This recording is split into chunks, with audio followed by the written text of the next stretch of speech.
चलिए अब शुरू करते हैं नेक्स्ट सेक्शन। सेक्शन 19 से लगा के 25 तक आज मैं कोशिश करता हूँ कि सारे कंटेंट्स आज इसके बता देता हूँ, और इसके बाद अगर आप लोगों को कोई प्रॉब्लम आती है इसमें तो कल इस के ऊपर पूरा डिस्कशन करेंगे, और जो कल ही कोशिश करेंगे हिंदू मैरिज एक्ट जो पूरा वाइंड अप हो जाए। और जो नेक्स्ट क्लास होगी उसमें मैं 2 एक्ट कंप्लीट करने की कोशिश करूँ। काफी छोटे एक्ट हैं, एक तो एडॉप्शन एक्ट है और दूसरा जो है गार्जियनशिप के बारे में, वो काफी छोटे हैं, वो कोई ज्यादा बड़े नहीं है। फिर जो नेक्स्ट जो टाइम मिलेगा उसमें सेक्शन जो है उसको लेंगे।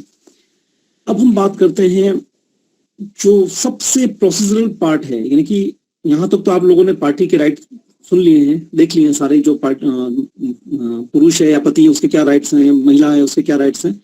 अब हम बात करते हैं उन राइट को इम्प्लीमेंट करने की, कि how to implement over rights, यानी कि महिला की जो राइट्स हैं या पति के जो राइट्स हैं, अब उनको इम्प्लीमेंट करना है बाय द कोर्ट। तो उसके लिए प्रोसीजर क्या है?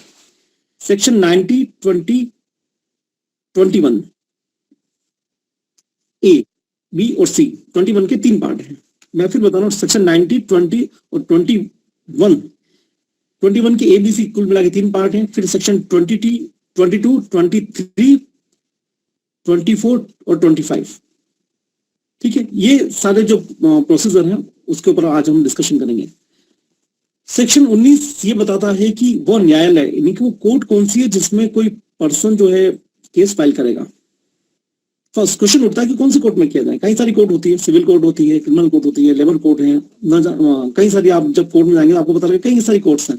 तो क्वेश्चन उठता है कि फर्स्ट कौन से न्यायालय में अपना मामला जो है वो जाएगा।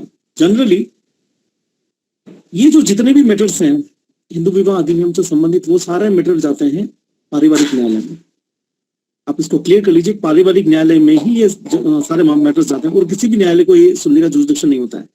सिर्फ फैमिली कोर्ट्स, जैसे आप उदयपुर में जाएंगे, कोर्ट चौराहे पे आपने देखा होगा कोर्ट बनी हुई है, उसमें अगर आप अंदर जाते हैं तो अलग अलग कोर्ट्स उसमें बनी हुई है। सिविल कोर्ट्स हैं, सिविल सीनियर जज की कोर्ट मिल जाएगी, जिला न्यायालय की कोर्ट मिल जाएगी, अलग अलग कोर्ट्स हैं। लेकिन उस कोर्ट में सिर्फ फैमिली मैटर जो कोर्ट जो है, सिर्फ फैमिली कोर्ट ही हिंदू विवाह अधिनियम के तहत किसी मामले को सुनने के लिए उसको पावर है या उसका जुरिसडिक्शन है। अगर किसी कोर्ट का जुरिसडिक्शन जनरल नहीं होता है। अगर किसी डिस्ट्रिक्ट में पारिवारिक कोर्ट नहीं है, यानी कि फैमिली कोर्ट नहीं है, तो फिर जो है सिर्फ जिला न्यायालय इस मैटर को सुन सकता है, और किसी भी कोर्ट को, उससे लोअर किसी भी कोर्ट को इसको सुनने के लिए कोई स्पेशल राइट्स नहीं है, और ना वो सुन सकता है, ठीक है।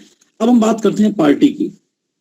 क्वेश्चन उठता है कि जैसे मान लीजिए कि कोई व्यक्ति अजमेर का है, उसने शादी करी उदयपुर की किसी लड़की से, तो अब उसकी जो पिटीशन है कौन से न्यायालय में वो लगा सकता है? कौन से, अजमेर उसको जाना पड़ेगा, उदयपुर करना पड़ेगा, या किसी और न्यायालय में? या मान लीजिए वो अभी वो काम कर रहा है बीकानेर में या और कहीं अदर जगह काम कर रहा है, तो वो कहाँ वो अपनी जो है कौन से न्यायालय में वो अपनी पिटीशन लगाए? क्योंकि शादी कहीं और हुई है, वर्तमान में फिलहाल पार्टी कहीं और रह रही है, एक पार्टी कहीं और जगह काम करती है, कहीं छोटे मोटे कॉम्प्लिकेशंस उठते हैं। तो उसका जो जवाब है वो सेक्शन 19 देता है।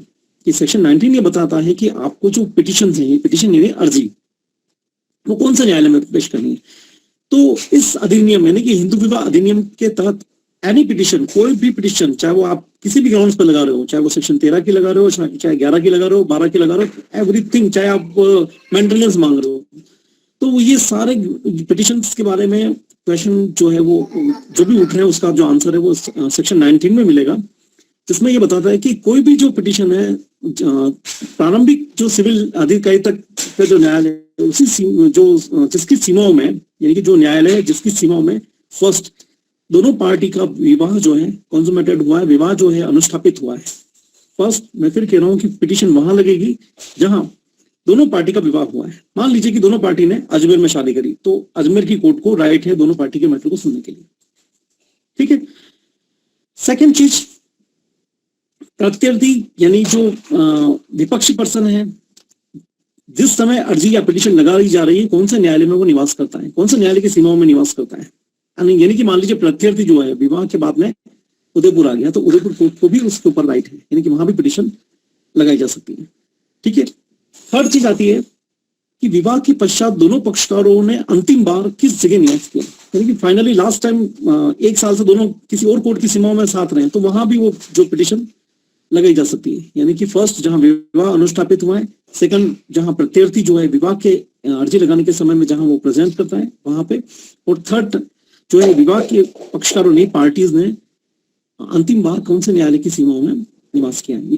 ठीक है, फिर हम बात करते हैं स्पेशल राइट वाइफ को।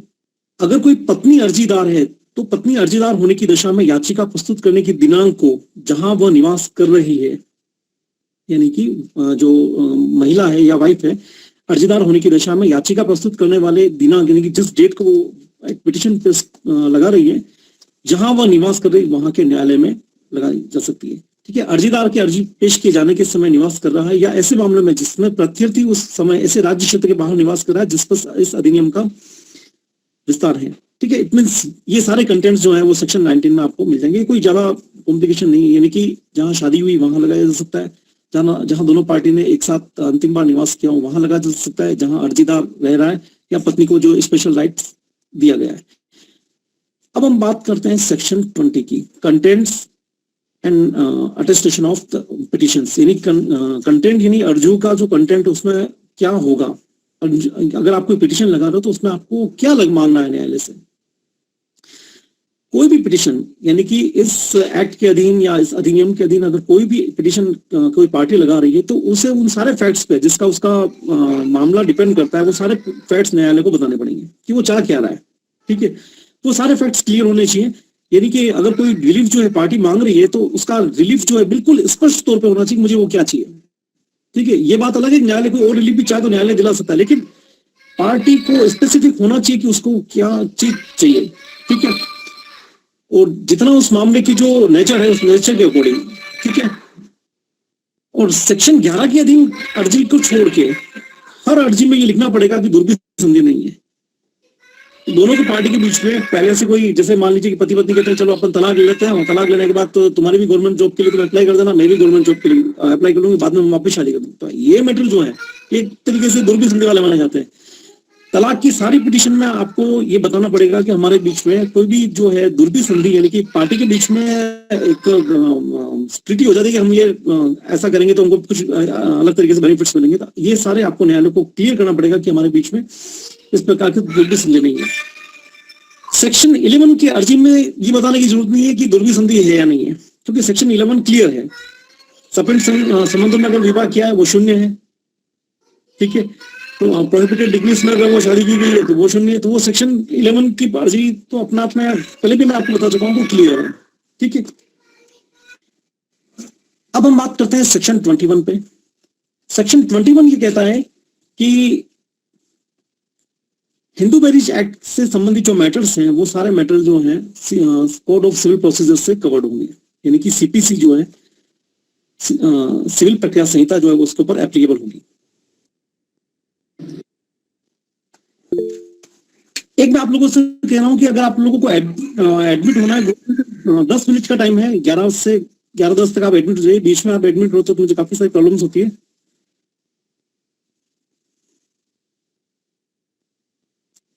आवाज आ रही मेरी? Hello, yes sir. ओके, अब हम बात कर रहे थे पहले सेक्शन 21 की, कि सेक्शन 21 जो ये बताता है कि civil code of civil procedure जो है वो हिंदू मैरिज एक्ट पे एप्लीकेबल होगा। तो इसका मतलब ये कि मैं सिविल मैटर है और सीपीसी में जो आप थ्योरी में जाके पढ़ेंगे, सीपीसी के जो कंटेंट्स है वो सारे कंटेंट्स उसके ऊपर एप्लीकेबल होंगे, यानी कि ऑर्डर जो सेक्शन वगैरह जो सिविल के हैं वो सारे उसके ऊपर एप्लीकेबल होंगे। कैसे जो है प्लान तैयार किया जाता है, रिटन स्टेटमेंट तैयार किया जाता है, वो सारा सिविल का एक मैटर है। और कैसे डिग्री दी जाती है और कैसे डिग्री को एग्जीक्यूट किया जाता है वो सारा सीपीसी का मैटर है। ठीक है, अब मैं एक चीज पर डिस्कशन कर रहा हूँ कि सेक्शन 20 की जो कंटेंट्स हैं कि अगर कोई पार्टी किसी पर्टिकुलर रिलीफ को मांगती है तो उसको स्पेसिफिक उस रिलीफ को करना पड़ेगा। एक छोटी सी कहानी आपको सुनाता हूँ जिससे हो सकता है आप लोगों को अच्छे से क्लियर हो जाए। बचपन में आप लोगों ने पढ़ा होगा, क्या सुना भी होगा ये कहानी को, कि एक लकड़वाला होता है, लकड़ी काटने के लिए जंगल में जाता है और लकड़ी काटते हुए अचानक से उसकी कुल्हाड़ी जो है वो पानी में गिर जाती है। सुनी होगी कहानी आप लोगों ने। फिर एक जल के देवता आते हैं, वो सब पूछते हैं कि तुम्हें क्या चाहिए, तो वो कहता है कि मुझे मेरी कुल्हाड़ी जो है वो पानी में गिर गई, मुझे वो अपनी कुल्हाड़ी चाहिए। जल के देवता जाते हैं और एक सोने की कुल्हाड़ी निकाल के लाते हैं, फिर चांदी की निकाल के लाते हैं, और फाइनली उसको वो कहता है ये मेरी नहीं है, मेरी जो है वो लोहे की है, और फाइनली जो लोहे की कुल्हाड़ी उसको देते हैं और बाद में वो खुश होकर वो दोनों कुल्हाड़ी भी उसको दे देते हैं। तो सिविल मैटर में यहाँ थोड़ा सा एक इसी कहानी को आप मान के चलिए कि हम न्यायालय से क्या मांग रहे हैं, इस चीज पे आपको क्लियर होना चाहिए। हम मांग क्या रहे हैं? पहली चीज, क्या हम तलाक मांग रहे हैं, या हम कोई और रिलीफ मांग रहे हैं, या मेंटेनेंस मांग रहे हैं? तो हम जो चीज मांग रहे हैं उसके ऊपर फोकस करना पड़ेगा। ठीक है, कई बार हम फोकस नहीं करते, वो ठीक है, न्यायालय चाहे तो कई सारे रिलीफ दिलवा सकता है, लेकिन फिर ये आपको कॉम्प्लिकेशन अराइज होगी सिविल केस में, खास तौर से दूसरे मैटर में। तो आप ध्यान रखना कि अगर हमने न्यायालय से कोई चीज नहीं मांगी तो जनरली फिर वो कोर्ट प्रोवाइड नहीं करता है। तो स्पेसिफिक जो आपका मैटर है वो क्लियर होना चाहिए कि हम न्यायालय को क्या चाहिए। वैसे अदर सेक्शन जो है उनमें आपको मिल जाएगा कि न्यायालय कई जगह जो दूसरी रिलीफ अगर न्यायालय को लगता है वो दिला सकता है, लेकिन फिर भी आप लोगों को इस चीज पे गौर करना है कि जो चीज हमें न्यायालय से मांगनी है वो स्पेसिफिक मांग लें। ठीक है, अब हम बात करते हैं कुछ पिटिशन जो है उनको ट्रांसफर करने की। जैसे मान लीजिए कि एक न्यायालय में पिटिशन लगी है, इस न्यायालय से इस पिटिशन को किसी और न्यायालय में ट्रांसफर किया जा रहा है, तो वो किन प्रोसेस पे, किन आधारों पे वो उसको किया जा सकता है। जैसे एग्जाम्पल के तौर पे यानी कि हिंदू विवाह अधिनियम के तहत कोई भी अधिकारिता जुरिडिक्शन में, मतलब न्यायालय में कोई भी एप्लीकेशन लगाई गई है सेक्शन 10 की। सेक्शन 10 क्या होता है? जुडिशियल सेपरेशन की, या फिर न्यायिक पत्रकरण की कोई डिग्री लगाई गई है, या तलाक की कोई डिग्री किसी न्यायालय में पेश की गई है।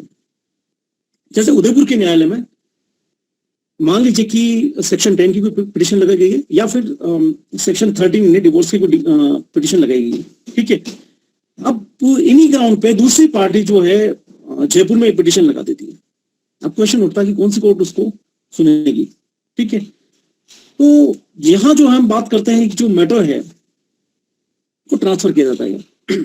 तो यहाँ ये जो सेक्शन 21A ये बताता है कि जो फर्स्ट न्यायालय में जिसमें पिटिशन दायर की गई थी वो न्यायालय उस मामले को सुनेगा, और सेकंड जो कोर्ट है वो उस मैटर को वापस उस न्यायालय में, जो फर्स्ट न्यायालय उसके पास वो भेज देगी जहां वो फर्स्ट टाइम जहां वो अर्जी लगी गई थी। ठीक है, तो ये अर्जी की पिटिशन के बारे में अलग अलग प्रोविजन है।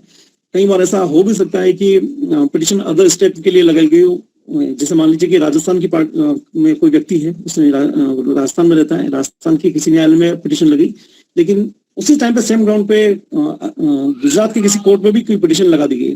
तो इसके लिए हम जो सीपीसी की जो प्रोविजन है, जैसे हमने आपको कहा था कि सीपीसी वो इसके ऊपर एप्लीकेबल होगी। जो सीपीसी के जो प्रोसीजर है उसके अकॉर्डिंग वो डिसाइड होगा कि कौन से न्यायालय वो उसको सुनेगा।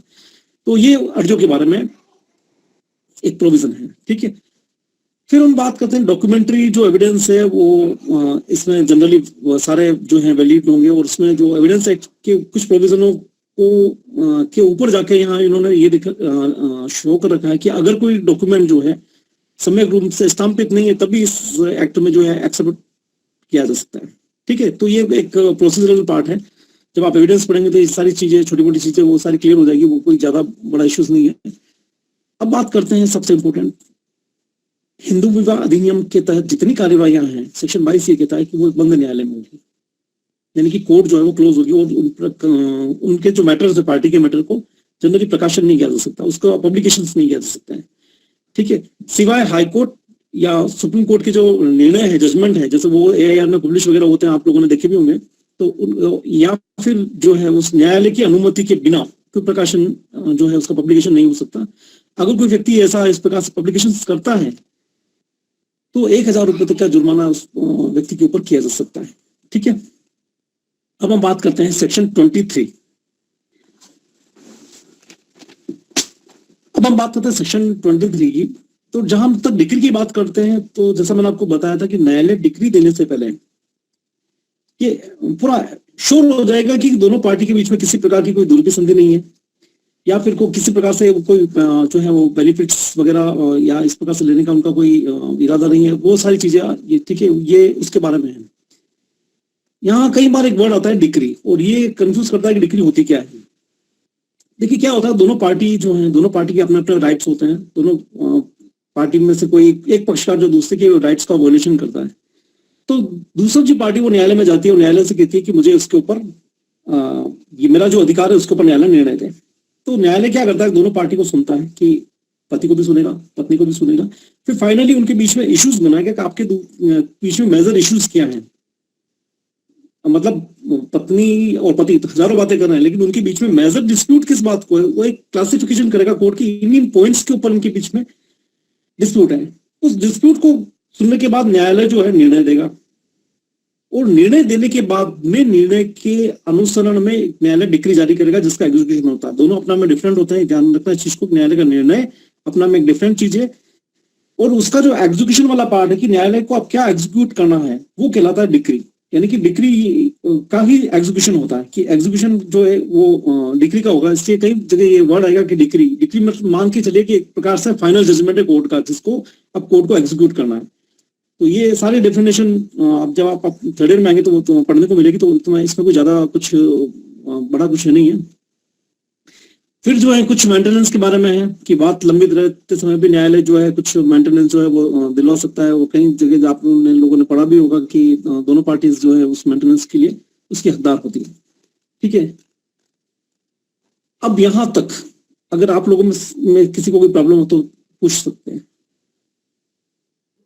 सर सेक्शन 21 का जो ए बी सी वाला पार्ट है, एक बार आप वापस एक्सप्लेन कर सकते हैं? हाँ बिल्कुल। सेक्शन 21 का ए बी और सी 3 पार्ट है। यानी कि फर्स्ट ए पार्ट कुछ मैटर में जो पिटिशन है उसको ट्रांसफर करने का।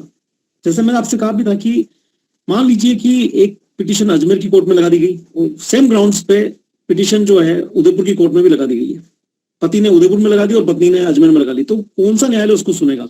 तो यहाँ जो है वो पिटिशन को जो है ट्रांसफर किया जा रहा है।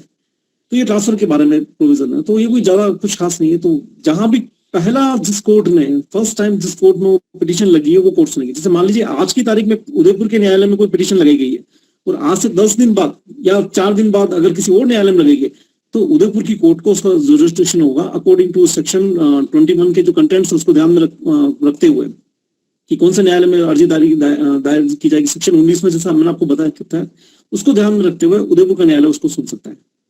और एक बात याद रखिए, अगर किसी न्यायालय को जुरिस्डिक्शन नहीं है तो फिर वो पिटिशन को सुनेगा ही नहीं। ठीक है ना, पार्टी कहीं और रहती है, शादी कुछ होने की, किसी कोर्ट में चले गए, तो कोर्ट ये कहेगी आपका जहां मैटर है आप उस जगह जाके उसको सुनिए।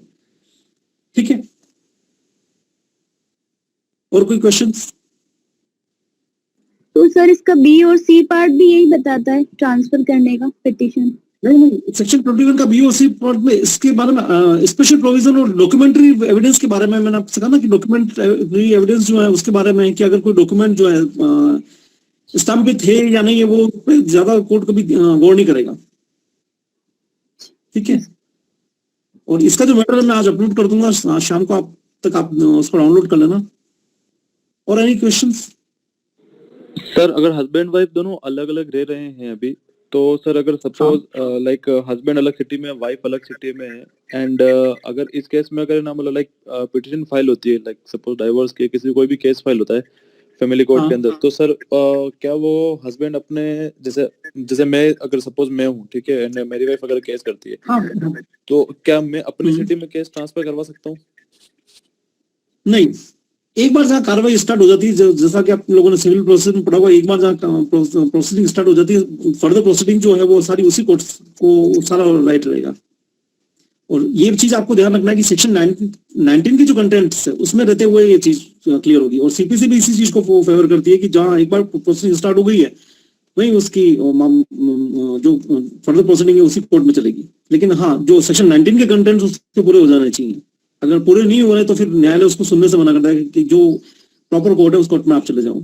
इसलिए दोनों पार्टी में जो फर्स्ट पार्टी जो जहाँ स्टार्ट कर देती है, तो जनरली फर्दर मैटर वही कोर्ट उसको सुनती है। सर इसमें एक सीन होता कि लाइक ना सपोज लड़की वालों ने क्या है कि सपोज लड़की वालों ने केस फाइल कर दिया लड़के के ऊपर, ठीक है, जैसे 498 के अंदर केस फाइल कर दिया है, ठीक है, 125 में केस फाइल कर दिया है। तो अब जो लड़के वाले पास केस फाइल करते हैं, सपोज एक जैसे एक केस उदयपुर का है, लड़की उदयपुर की और लड़का प्रतापगढ़ का है, ठीक है, तो लड़का भी अब सेक्शन 9 का केस फाइल करना चाह रहा है, तो वो अपने सिटी केस कोर्ट में फाइल करेगा या फिर उस लड़की के जहाँ पे रहती है उस सिटी में फाइल करेगा वो? देखिए सुनिए, 498 जो है जैसा आपने बताया ये क्रिमिनल प्रोसीडिंग है। यस ठीक है ना, क्रिमिनल प्रोसीडिंग जो है वो हिंदू लॉ से कवर्ड नहीं होता है। पहली चीज तो आप इसको क्लियर कर लीजिए कि 498 एक क्रिमिनल प्रोसीडिंग है, ये जुडिशियल मजिस्ट्रेट की कोर्ट में होता है, और जुडिशियल मजिस्ट्रेट एक सेपरेट कोर्ट है। ठीक है, और वो आईपीसी से और सीआरपीसी से कवर होती है। तो ये क्रिमिनल पार्ट तो आप पूरे इंडिया में कहीं से भी कर सकते हो। वहां जहां कहीं मान लीजिए मारपीट हुई है या ऐसा कुछ हुआ है तो वो क्रिमिनल प्रोसीडिंग है, वो उसके ऊपर तो अलग अलग जुडिशियल सीआरपीसी के अकॉर्डिंग होते हैं। लेकिन यहाँ जो है हम हिंदू एक्ट की बात करें तो इसके ऊपर फर्स्ट मैंने आपसे कहा ना कि सेक्शन 19 का जो मेजर कंटेंट है वही एप्लीकेबल होगा। फर्स्ट कि दो पार्टी की शादी कहाँ हुई है, वहां वो उसके ऊपर कोड है। सेकंड यानी कि जो प्रत्यर्थी है वो कहाँ रह रहा है, ठीक है ना, यानी कि विपक्षी व्यक्ति को यहाँ थोड़ा सा हम फोकस करें, वो जहाँ रह रहा है वहां। और थर्ड चीज, दोनों पार्टी ने अंतिम बार कहाँ निवास किया, 3 कंटेंट इसके हैं। और चौथा पत्नी का तो बना स्पेशल है ही है। तो ये है यानी कि विपक्षी को यहाँ थोड़ा सा, क्योंकि डिक्री एग्जीक्यूट करना उसके लिए कोर्ट के लिए इजी रहेगा। तो ये इसके प्रोविजन है। तो सेक्शन 19 के प्रोविजन में अगर कुछ चीज आती है या फिर सीपीसी, दोनों को आप, वैसे तो सीपीसी भी इसी चीज को फॉलो करता है, कोई सीपीसी में ज्यादा अंतर नहीं है। ओके ठीक सर। है, एनी क्वेश्चन? चलिए, अगर कोई क्वेश्चन नहीं हो तो क्लास क्लोज करते हैं। सर अगली क्लास जो है, हाँ बोलिए। सर जो सेक्शन 22 में आपने बताया कि न्यायालय की अनुमति के बिना पब्लिकेशन नहीं हो सकता है, तो सर किस केस का जो केस हाँ। चल रहा है? केस चल रहा है उसी का तो पब्लिकेशन नहीं हो सकता है ना, उसमें हाँ, भी तो किसी सर- पर्टिकुलर पार्ट का पब्लिकेशन हो सकता है। जी सर। जैसे कोई केस चल रहा है तब भी उसमें ये उसके पर्टिकुलर पार्ट्स का या किसी एप्लीकेशन का या किसी कंटेंट का या उसमें जो पिटीशन लगे उसके भी किसी पार्ट का पब्लिकेशन नहीं होता। कोर्ट तो डॉक्यूमेंट ही नहीं देता है किसी को। आप जाके पता कर लीजिए कोर्ट में कि किसी पार्टी का मैटर चल रहा है और अगर आप उससे डॉक्यूमेंट मांगे कोर्ट से, हम देखना चाहते हैं, कोर्ट मना कर देगी ये पर्सनल है, नहीं मिलेगा। तो ये तो अच्छा, राइट है पार्टी का। तो जुर्माना होगा सर, है ना इसका? अगर कोई कर देता है तो उसके ऊपर जो है 1000 का जुर्माना है। कोई ठीक है तो तब बड़ा ज्यादा जुर्माना नहीं, लेकिन जुर्माना तो है ना अपना अपने। जी सर। लेकिन हाँ, कोर्ट की बात करें, कोई भी डॉक्यूमेंट किसी थर्ड पर्सन को कोर्ट नहीं देगा। इसमें क्लियर कर लीजिए इस चीज में। पति और पत्नी के जो डॉक्यूमेंट है उन्हीं को या जो उन्हीं को ही मिलेंगे। कोई और पर्सन जाके कहता है कि मुझे इनके डॉक्यूमेंट्स देखने हैं तो कोर्ट मना कर देगा कि नहीं, ये एक पर्सनल मैटर है, ये डॉक्यूमेंट आपको नहीं दी जा सकते। इसका जजमेंट भी नहीं देगा कोर्ट। कई जगह तो ऐसे मैटर होते हैं जैसे कंटेंट अगर उनके थोड़े से सीरियस हैं तो एफआईआर की कॉपी भी नहीं ली जा सकती। थोड़े से अगर सीरियस कंटेंट्स हैं वगैरह, क्रूरल्टी वगैरह या एडल्ट्री पे ऐसा कोई कंटेंट है या कोई एफआईआर भी वगैरह है तो जनरली मान के चलिए कोई एफआईआर भी प्रोवाइड नहीं करवा जाएगी, उसको भी मना कर देगा। जो पार्टी उन्हीं को दी जाएगी, वो किसी थर्ड पर्सन को नहीं दी जाएगी। Okay sir, thank you. Any questions? ठीक है, कल हम शुरू करेंगे। एक तो कोशिश करता हूँ मैं ये हिंदू अधिनियम है उसी के ऊपर कुछ क्वेश्चन आप लोगों से मैं पूछूंगा कि ये 1955 का जो एक्ट में मुझे जो क्वेश्चन लगते हैं कि जो इम्पोर्टेंट है इन फ्यूचर कंपटीशन एग्जाम के अकॉर्डिंग, वो मैं आप लोगों से पूछूंगा। और अगर आप उसका जवाब देते हो तो ठीक है, अदरवाइज जो है मैं ये दत्तक ग्रहण जो अधिनियम है उसको स्टार्ट करूंगा। ठीक है।